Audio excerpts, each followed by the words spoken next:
Bible Louis II, Introduction au livre de Ruth. Ce livre raconte comment Ruth la Moabite est devenue l'épouse de Boaz, un homme considéré de la ville de Bethléem et l'ancêtre du roi David. On a prétendu que ce livre avait pour but de remettre en honneur la loi du Lévirat de Deutéronome 25, 5 à 10 et celle du rachat des terres, Lévitique 25, 32 et suivants. Mais dans ce cas, ces lois seraient sans doute expressément rappelées dans le cours du récit. Elles sont simplement supposées connues. Le livre n'a pas non plus pour but de donner une leçon morale particulière. Le verset 17 du dernier chapitre en fait comprendre le véritable but. C'était de ne pas laisser perdre le souvenir d'un fait touchant qui intéressait vivement la famille royale d'Israël. Indépendamment même de la promesse messianique dont la famille de David est devenue l'objet depuis la prophétie de Nathan en 2 Samuel 7.1, tout Israélite devait prendre plaisir à ce trait plein de charme où se peignent les vertus qui avaient fleuri chez les ancêtres du roi selon le cœur de Dieu. Nous n'avons pas besoin de chercher ailleurs que dans ce sentiment-là la raison pour laquelle un auteur inconnu a recueilli cette tradition et composé ces pages. Mais cette tradition repose-t-elle sur un fond réel? Y a-t-il, dans le temps des juges, une place pour ce paisible épisode? Les mœurs et la vie religieuse du peuple ne s'y montrent-ils pas sous un jour trop favorable pour une période si grossière et si profondément troublée? Nous ne le pensons pas. Cette histoire s'est passée à l'écart des grands événements de l'époque et appartient à la sphère purement privée. Le livre des juges montre lui-même que la piété n'était pas morte en Israël, et qu'alors déjà il existait dans son sein une élite qui n'avait pas fléchi les genoux devant Baal. Notre récit n'a rien de ce que réclame la formation d'une légende. On a cherché en vain quelques préoccupations morales ou politiques sous l'empire de laquelle l'imagination israélite se serait mise en frais pour attribuer au grand roi israélite une ancêtre d'origine étrangère et de conditions obscures. Quant au moment où s'est passé le fait raconté, il ne faut pas vouloir le déterminer d'après la famine mentionnée en Ruth 1.1, car le manque des récoltes est fréquent en Palestine. On doit s'en tenir à ce qui ressort de la généalogie filiale qui place Ruth dans la 3e génération avant David, c'est-à-dire environ un siècle avant lui, ce qui nous conduit au premier temps de la sacrificature d'Élie et au début des luttes d'Israël avec les Philistins. La composition de notre livre appartient certainement à une époque beaucoup plus tardive. Si le but de l'ouvrage est celui que nous avons indiqué, il ne peut avoir été composé au plus tôt que vers ou après la fin du règne de David. Plusieurs critiques croient devoir descendre jusqu'à l'exil, mais, à cette époque, on luttait péniblement contre les mariages avec les femmes étrangères, que ce livre semble consacrer et autoriser. Comparez Esdras chapitre 9 et Néhémie 13. On allègue Ruth 4.7 qui suppose qu'au moment où le livre fut composé, la coutume ici mentionnée n'existait plus. Mais elle avait pu tomber en désuétude durant le siècle qui a précédé l'époque des rois. On cite également un certain nombre de chaldaïsmes qui trahiraient une époque postérieure, mais ils ne se trouvent nulle part dans le cours du récit provenant de l'auteur. Ils sont uniquement dans la bouche des interlocuteurs et peuvent avoir appartenu au langage populaire de l'époque. Le récit a sans doute été rédigé dans les premiers temps de la période des rois. D'après le style, il n'est ni l'auteur du livre des juges, ni de celui des livres de Samuel.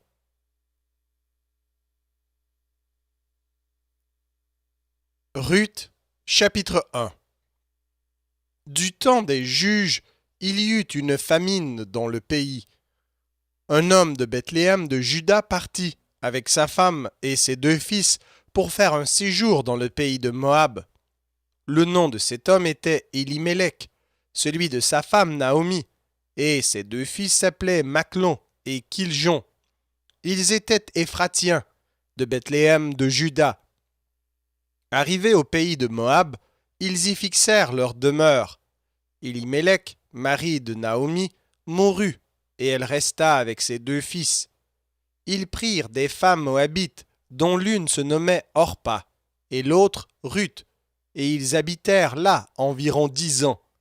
Machlon et Kiljon moururent aussi tous les deux, et Naomi resta privée de ses 2 fils et de son mari.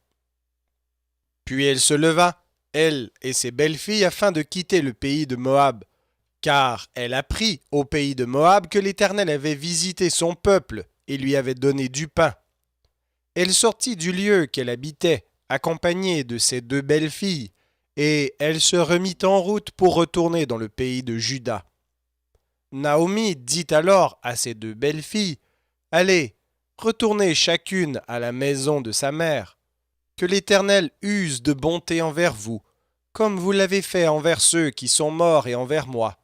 Que l'Éternel vous fasse trouver à chacune du repos dans la maison de Marie. » Et elle les baisa. Elles élevèrent la voix et pleurèrent. Et elles lui dirent, « Non, nous irons avec toi vers ton peuple. » Naomi dit, « Retournez, mes filles. Pourquoi viendriez-vous avec moi? Ai-je encore dans mon sein des fils qui puissent devenir vos maris? Retournez, mes filles, allez. Je suis trop vieille pour me marier, et quand je dirai « J'ai de l'espérance », quand cette nuit même je serai avec un mari, et que j'enfanterai des fils, attendriez-vous pour cela qu'ils eussent grandi? Refuseriez-vous pour cela de vous marier? Non, mes filles, car à cause de vous, je suis dans une grande affliction, de ce que la main de l'Éternel s'est étendue contre moi. Et elles élevèrent la voix, et pleurèrent encore. Orpa baisa sa belle-mère, mais Ruth s'attacha à elle. Naomi dit à Ruth, « Voici ta belle-sœur est retournée vers son peuple et vers ses dieux. Retourne comme ta belle-sœur. » Ruth répondit, « Ne me presse pas de te laisser, de retourner loin de toi. Où tu iras, j'irai. Où tu demeureras, je demeurerai. Ton peuple sera mon peuple, et ton Dieu sera mon Dieu. Où tu mourras, je mourrai, et j'y serai enterré. Que l'Éternel me traite dans toute sa rigueur, si autre chose que la mort vient à me séparer de toi. » Naomi, la voyant décidée à aller avec elle, cessa ses instances. Elles firent ensemble le voyage jusqu'à leur arrivée à Bethléem. Et lorsqu'elles entrèrent dans Bethléem, toute la ville fut émue à cause d'elles. Et les femmes disaient, « Est-ce là Naomi ?» Elle leur dit, « Ne m'appelez pas Naomi, appelez-moi Mara, car le Tout-Puissant m'a rempli d'amertume. J'étais dans l'abondance à mon départ, et l'Éternel me ramène les mains vides. Pourquoi m'appelleriez-vous Naomi, après que l'Éternel s'est prononcé contre moi, et que le Tout-Puissant m'a affligé? » Ainsi revinrent du pays de Moab Naomi et sa belle-fille Ruth, la Moabite. Elles arrivèrent à Bethléem au commencement de la moisson des orges.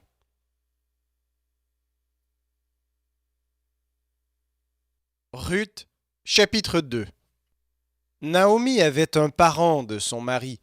C'était un homme puissant et riche, de la famille d'Élimélec, qui se nommait Boaz.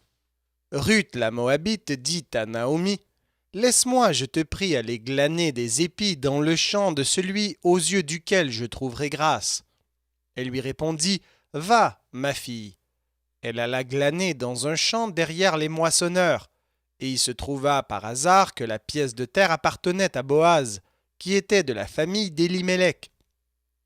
Et voici Boaz vint de Bethléem, et il dit aux moissonneurs, « Que l'Éternel soit avec vous. » Et ils lui répondirent, « Que l'Éternel te bénisse. » Et Boaz dit à son serviteur chargé de surveiller les moissonneurs, « À qui est cette jeune femme ?» Le serviteur chargé de surveiller les moissonneurs répondit, « C'est une jeune femme moabite qui est revenue avec Naomi du pays de Moab. Elle a dit, « Permettez-moi de glaner et de ramasser des épis entre les gerbes derrière les moissonneurs. » Et depuis ce matin qu'elle est venue, elle a été debout jusqu'à présent. Elle ne s'est reposée qu'un moment dans la maison. Boaz dit à Ruth, « Écoute, ma fille, ne va pas glaner dans un autre champ. Ne t'éloigne pas d'ici et reste avec mes servantes. Regarde où l'on moissonne dans le champ et va après elles. J'ai défendu à mes serviteurs de te toucher. Et quand tu auras soif, tu iras au vase et tu boiras de ce que les serviteurs auront puisé. » Alors elle tomba sur sa face et se prosterna contre terre, et elle lui dit, « Comment ai-je trouvé grâce à tes yeux pour que tu t'intéresses à moi? à moi qui suis une étrangère. Boaz lui répondit, On m'a rapporté tout ce que tu as fait pour ta belle-mère depuis la mort de ton mari, et comment tu as quitté ton père et ta mère et le pays de ta naissance pour aller vers un peuple que tu ne connaissais point auparavant. Que l'Éternel te rende ce que tu as fait, et que ta récompense soit entière de la part de l'Éternel, le Dieu d'Israël, sous les ailes duquel tu es venu te réfugier.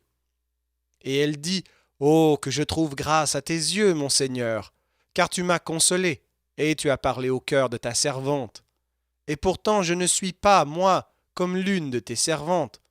Au moment du repas, Boaz dit à Ruth, Approche, mange du pain, et trempe ton morceau dans le vinaigre. Elle s'assit à côté des moissonneurs, on lui donna du grain rôti, elle mangea et se rassasia, et elle garda le reste. Puis elle se leva pour glaner. Boaz donna cet ordre à ses serviteurs, qu'elle glane aussi entre les gerbes, et ne l'inquiétez pas, et même vous ôterez pour elle des gerbes, quelques épis, que vous la laisserez glaner, sans lui faire de reproches. Elle glana dans le champ jusqu'au soir, et elle bâtit ce qu'elle avait glané. Il y eut environ un épha d'orge. Elle l'emporta et rentra dans la ville, et sa belle-mère vit ce qu'elle avait glané. Elle sortit aussi les restes de son repas, et les lui donna. Sa belle-mère lui dit, Où as-tu glané aujourd'hui, et où as-tu travaillé? Béni soit celui qui s'est intéressé à toi. Et Ruth fit connaître à sa belle-mère chez qui elle avait travaillé. L'homme chez qui j'ai travaillé aujourd'hui, dit-elle, s'appelle Boaz. Naomi dit à sa belle-fille, Qu'il soit béni de l'Éternel, qui se montre miséricordieux pour les vivants comme il le fut pour ceux qui sont morts. Cet homme est notre parent, lui dit encore Naomi. Il est de ceux qui ont sur nous droit de rachat. Ruth la Moabite ajouta, Il m'a dit aussi, Reste avec mes serviteurs, jusqu'à ce qu'ils aient achevé toute ma moisson.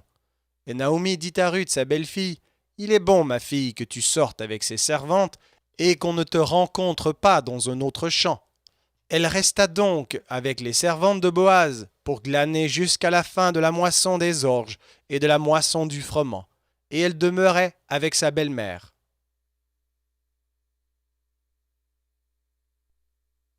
Ruth, chapitre 3. Naomi, sa belle-mère, lui dit, Ma fille, je voudrais assurer ton repos, afin que tu fusses heureuse. Et maintenant, Boaz, avec les servantes duquel tu as été, n'est-il pas notre parent? Voici, il doit vanner cette nuit les orges qui sont dans l'air. Lave-toi et oins-toi, puis remets tes habits et descends à l'air. Tu ne te feras pas connaître à lui jusqu'à ce qu'il ait achevé de manger et de boire. Et quand il ira se coucher, observe le lieu où il se couche. Ensuite, va découvrir ses pieds, et couche-toi. Il te dira lui-même ce que tu as à faire. Et elle lui répondit, Je ferai tout ce que tu as dit. Elle descendit à l'air et fit tout ce qu'avait ordonné sa belle-mère. Boaz mangea et but, et son cœur était joyeux. Il alla se coucher à l'extrémité d'un tas de gerbes. Ruth vint alors tout doucement, découvrit ses pieds et se coucha. Au milieu de la nuit, cet homme eut une frayeur. Il se pencha et voici une femme était couchée à ses pieds. Il dit, Qui es-tu? Elle répondit, Je suis Ruth, ta servante.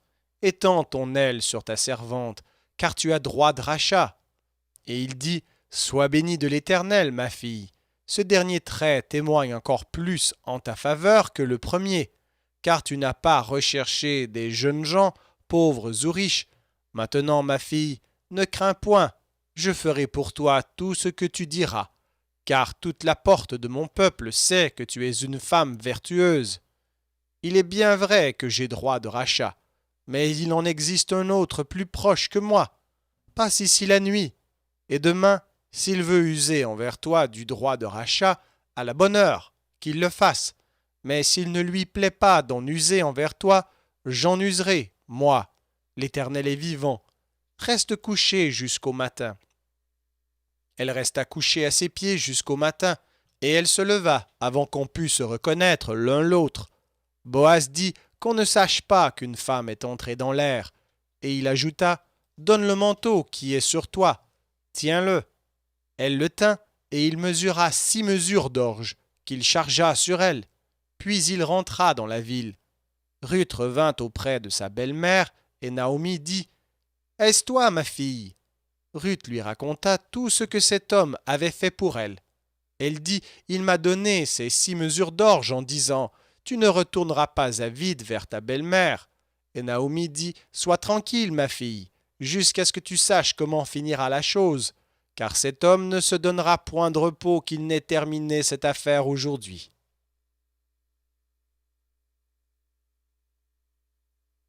Ruth, chapitre 4.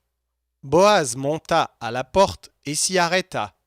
Or voici celui qui avait droit de rachat et dont Boaz avait parlé vint à passer. Boaz lui dit « Approche-toi, reste ici, toi un tel. » Et il s'approcha et s'arrêta.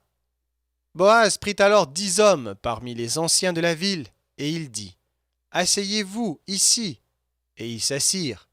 Puis il dit à celui qui avait le droit de rachat « Naomi, revenue du pays de Moab, a vendu la pièce de terre qui appartenait à notre frère Élimélec. J'ai cru devoir t'en informer et te dire « Acquiers-la en présence des habitants et en présence des anciens de mon peuple. Si tu veux racheter, rachète, mais si tu ne veux pas, déclare-le-moi, afin que je le sache, car il n'y a personne avant toi qui ait le droit de rachat, et je l'ai après toi. » Et il répondit « Je rachèterai. » Boaz dit « Le jour où tu acquerras le champ de la main de Naomi, tu l'acquerras en même temps de Ruth, la Moabite, femme du défunt, pour relever le nom du défunt dans son héritage. » Et celui qui avait le droit de rachat répondit « Je ne puis pas racheter pour mon compte, crainte de détruire mon héritage. Prends pour toi mon droit de rachat, car je ne puis pas racheter. » Autrefois, en Israël, pour valider une affaire quelconque relative à un rachat ou à un échange, l'un ôtait son soulier et le donnait à l'autre. Cela servait de témoignage en Israël. Celui qui avait le droit de rachat dit donc à Boaz « Acquiers pour ton compte », et il ôta son soulier. Alors Boaz dit aux anciens et à tout le peuple « Vous êtes témoins aujourd'hui que j'ai acquis de la main de Naomi tout ce qui appartenait à Élimélec, à Kiljon et à Machlon, et que je me suis également acquis pour femme Ruth, la Moabite, femme de Machlon, pour relever le nom du défunt dans son héritage, et afin que le nom du défunt ne soit point retranché d'entre ses frères et de la porte de son lieu. Vous en êtes témoins aujourd'hui. » Tout le peuple qui était à la porte et les anciens dirent « Nous en sommes témoins. Que l'Éternel rende la femme qui rentre dans ta maison semblable à Rachel et à Léa, qui toutes les deux ont bâti la maison d'Israël. Manifeste ta force dans Ephrata, et fais-toi un nom dans Bethléem. Puisse la postérité que l'Éternel te donnera par cette jeune femme rendre ta maison semblable à la maison de Péretz, qui fut enfantée à Juda par Tamar. » Boaz prit Ruth qui devint sa femme, et il alla vers elle. L'Éternel permit à Ruth de concevoir, et elle enfanta un fils. Les femmes dirent à Naomi « Béni soit l'Éternel, qui ne t'a point laissé manquer aujourd'hui d'un homme ayant droit de rachat, et dont le nom sera célébré en Israël. Cet enfant restaurera ton âme, et sera le soutien de ta vieillesse, car ta belle-fille qui t'aime l'a enfanté, elle qui vaut mieux pour toi que 7 fils. » Naomi prit l'enfant et le mit sur son sein, et elle fut sa garde. Les voisines lui donnèrent un nom en disant « Un fils est né à Naomi », et elles l'appelèrent Obed. Ce fut le père d'Isaïe, père de David. Voici la postérité de Péretz. Péretz engendra Hetzron, Hetzron engendra Ram, Ram engendra Aminadab, Aminadab engendra Nachon, Nachon engendra Salmon, Salmon engendra Boaz, Boaz engendra Obed, Obed engendra Isaïe, et Isaïe engendra David.